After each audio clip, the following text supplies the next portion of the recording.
here we go. Amanda Douglas. It's Amanda. I'm going full name on you here. But, I always love bringing people on here that I can say, man, I respect your brand and I love what you got going on. Every time I know exactly when I see Celebration Title and things that you're doing because of the amazing branding you're doing. So what's going on, Amanda? Thank you. Thank you so much for having me. I feel honored and that you even say that because I look at you as the marketing guru, the expert, and that you say that about our brand is incredible. So I'm happy to be here. Yeah, I know. It's like I said, the whole point of this show is bringing on leaders in the real estate industry, people who are doing things differently, who take a look at a situation. I don't know many title companies, especially the ones that are doing it like you, but I know Celebration Title when I see it. I look at agents like little profile pictures, and they're like, I know the background. I know like when they're moving, like do the for the confetti. I'm like, that's Amanda. So I Yes. think it's like y'all do an amazing job and not only branding yourselves, but helping the agents. So I wanted to dive into that a little bit. So what gave you the idea to like, man, we help build the agents' brands that we're going to build our own brand? Yeah, I think it was simple, right? I think when people come out of, I was an agent for a little while and I Right. realized how much agents really can leverage their partners in helping them grow their Right. business, right? And I was always trying to sell to build the title. And like, you don't have to sell. It's so easy. You just have to help people with what they're not good at. And a lot of times I look at marketing and sales as two different things. A lot of people put them together, and as a real estate agent, you're expected to know both and do both, right? But salespeople want to be out in the field and talking to people. So, we can help them, with little things, with branding, with how to do an email campaign, how to like automate things, right? We talked about Right. this the other day, how to just automate things so they can do what they're best at, which is selling. And I don't have to have my hand out and just say, bring me a contract. I really earn your business and really am a true partner. So that was really kind of where the idea was.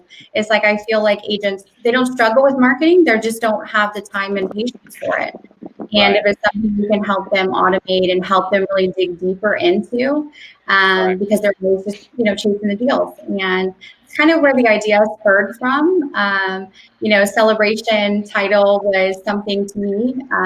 You always look, like Tony Robbins says it, right? Business is two things, innovation and marketing. And that's like two things that title companies never do.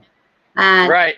They don't market. There's just, they're just stale. They just kind of wait for contracts to come in.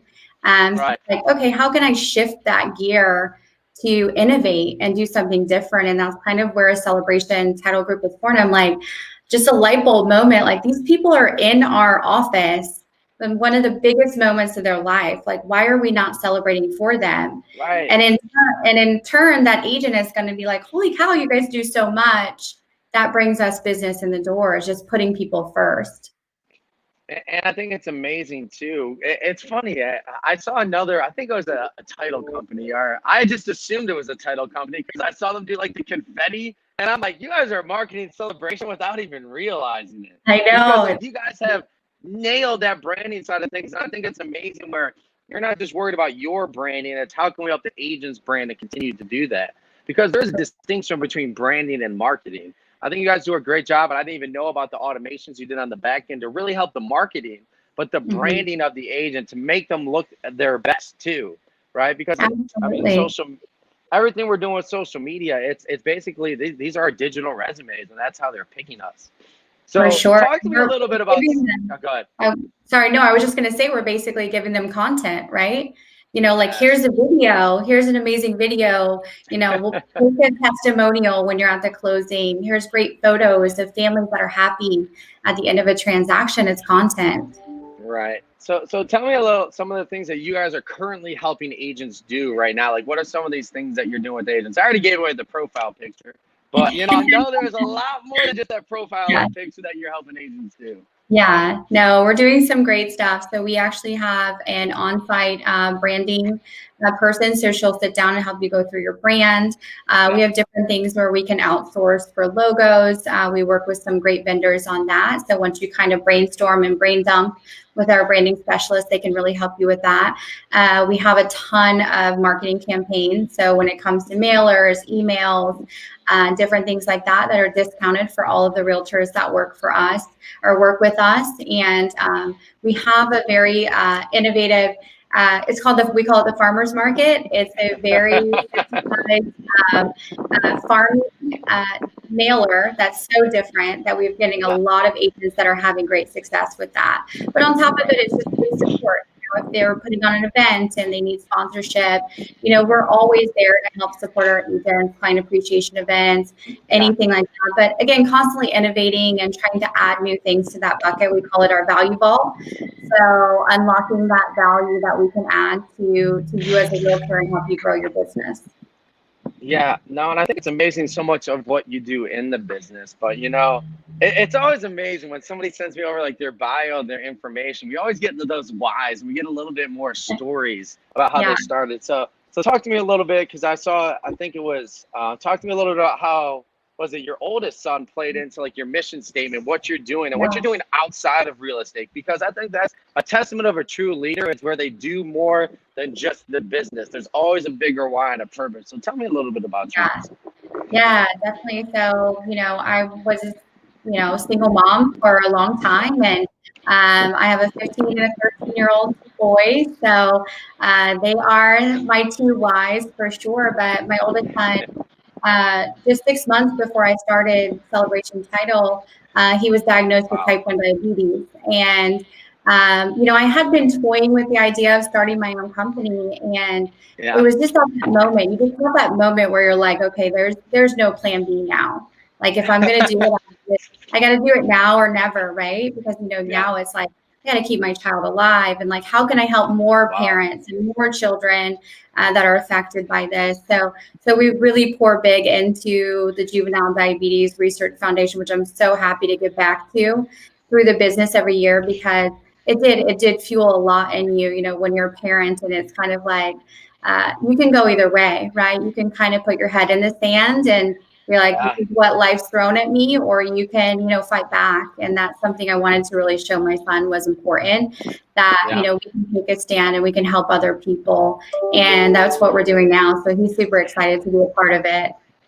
Yeah. And I think that's so amazing. Like you said, in those situations, you could almost even say, I'm just going to worry about myself and what's going on in my life. But you took it a step further. It's like, man, I know how I must be feeling. I know other parents, other people might be feeling the same way, figuring out ways to really help everyone. So again, just testaments of a true leader. I mean, that's what it comes down to. So I love how you put that too. It's like, hey, I'm going to go full in on my business. We call that burning the boats, right? Like, what boats are you holding on to? You're like, nope, I have no other choice now. So it really just kind of really sets you up there. So I know, let's see, you have 15 offices now. So how long did you start Celebration Title? Let's start there. So it'll be 5 years in February.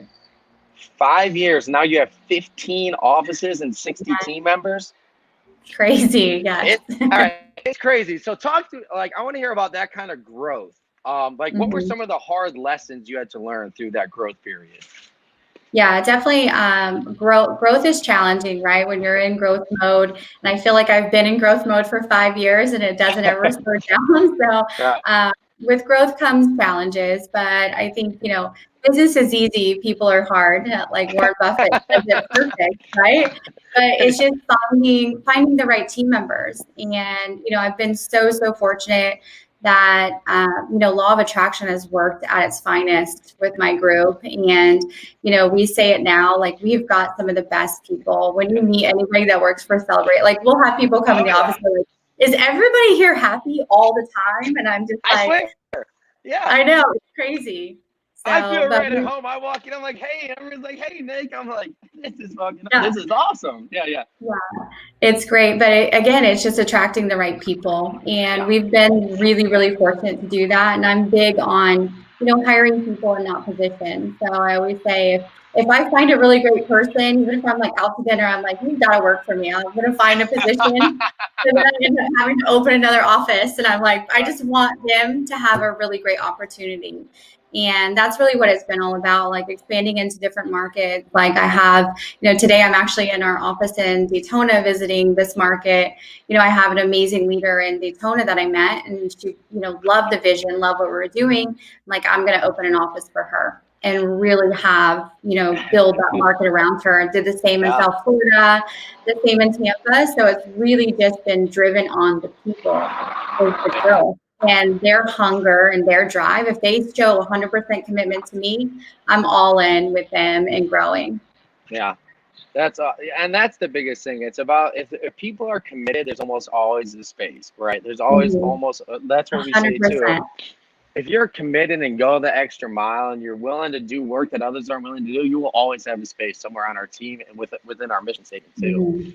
And I'm reading, and again, I love reading through the descriptions because it's so true. Like, disrupting that once kind of like boring thing that is title, and you guys are just coming out swinging. Like I said, I know exactly when I see celebration. There's no mistaking it with your guys' branding and how you guys continue to help agents. So, okay, so now you're up to 60 members, and you were saying you find people, like, how do you find 60 members within 5 years, get people on board, and find the right fits? Like you said, everybody's happy, and I can testify to that. Everybody I've met from Celebration, I feel like they make me feel like I'm fantastic. Like, hey, Nick, how's it going? I'm like, hey, nice to see you. It's always a good time when I meet people there. So how do you find that top tier talent? Well, I think probably the biggest thing is, like, we say that we're not really a title company, right? We don't really talk about title. I pour big into my team. I'm a huge personal development junkie. So it ends up working, when you're really putting people before profits, you're building leaders around you. So it doesn't even necessarily have to come from me. I can have, 5 amazing team members that refer 5 more amazing team members. And they're like, you just have to be a part of this. And so it's not necessarily all come from me. It's just having people around me that enjoy what they do. They love what they do and they're passionate about it, and they find more amazing people. So it's been really, really a great wild ride, but I pour into the team when it comes to personal development. Like, I make sure, there's some people that say they hated it before they started with us. And but it's crazy because we have such an open and vulnerable and raw group. We do monthly calls together. Everyone shares, even personal things. And, I've heard stories just in the past week about how, like, people have been through things that they don't think they could have gone through if they didn't have the team around them that they have at the office. And, like, that's what it's all about. That's what business is all about, is just helping people be better leaders of their own life. I love it. I love it, Amanda. All right, so we got a lot of leaders out there tuning in right now. Let's give a message out there for the leaders that are tuning in that might be wanting to take that next step, but they just might not know where to go. So what message do you have out there for other leaders out there? Yeah, I think the biggest thing is something I struggled with for a long time is a lot of people think that, people call me like a quiet leader, right? Like a silent assassin. They're like, where did she come from?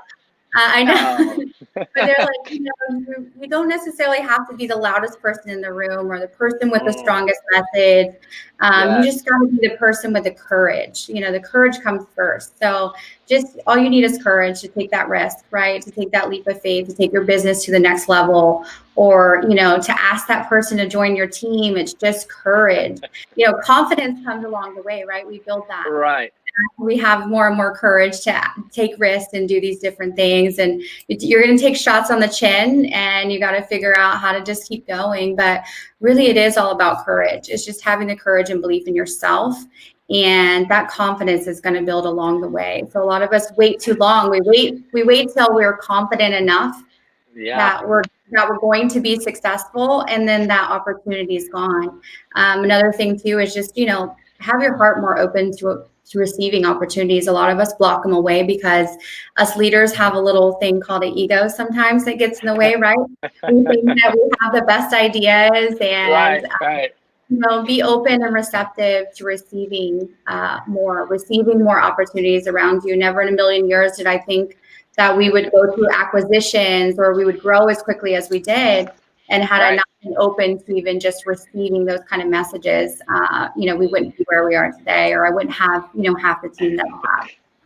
And I think that's amazing. So I love how you say courage, because a lot of times I get like, I'm sure you get messages too, like, how aren't you afraid of doing this? Or like lack of Yeah. fear. It's not that I'm not afraid of doing these things. It's Oh, just I'm you do it terrified. anyways. I'm Yeah. terrified. Like half the Yeah. time, I remember my first lives going through videos. Heck, even sometimes when I go live with some people, like great person, like a man, I'm like, oh shit, like I got to be on my game. I got to do these things. So Yeah. it's I love the word courage, because it's not that we're not afraid to do these things. Heck, getting on stage still sometimes, you know. I'll tell you this. So going into Veronica's office, I feel like I haven't spoke in person at anything, because in Cleveland it's a lot more shut down. I haven't Mhm. spoken in person in months, like literally Yeah. months, almost half a year. Yeah, and it wasn't even on stage. There's like 20 people in the room, and I was like, oh, this is different than I remember. You know, it's like almost Yeah. going up there for the first time. So Mhm. it's funny, but you know, you just do it anyways. You get up there, you speak, you get on camera, you do these things, and I think that's an Mhm. amazing word. So I've been asking this question because number one, it's a perspective that I can never understand. I get some pretty interesting answers too.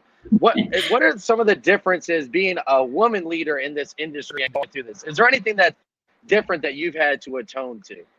Yeah, I mean, I think there's a lot of differences too, right? But it's all about how you put yourself out there. And I never, put Mhm. myself out there as this female business owner. I'm just a Yeah, business owner, and yeah, I want to be treated the same.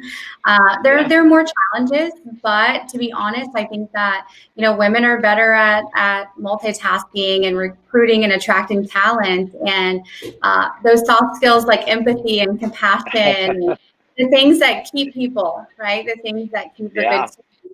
And not saying that not all men are, but yeah. as a female leader, those things come easy, that motherly instinct.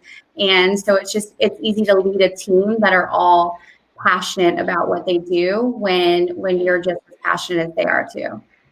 I love it. I love it. Amanda, thank you so much for coming on. You're doing amazing things already. I know the Thank sky's the you. limit for you guys too in celebration. I'm super excited to be down here in Orlando, O I'm Town. excited to have See, you. I Yeah. thought I thought like I said O Town once. I thought I was like new and hip. They're like, no, we all call it O Town. I'm like, all right, Yeah. whatever. So I wanted to have my moment, but I couldn't have it. So I'm excited to be down here with you guys. I know there's gonna be some great things happening. And thank you so much for coming on, Amanda. No, thank you for having me. I appreciate it. And I'll see you soon. Yep, we'll see ya.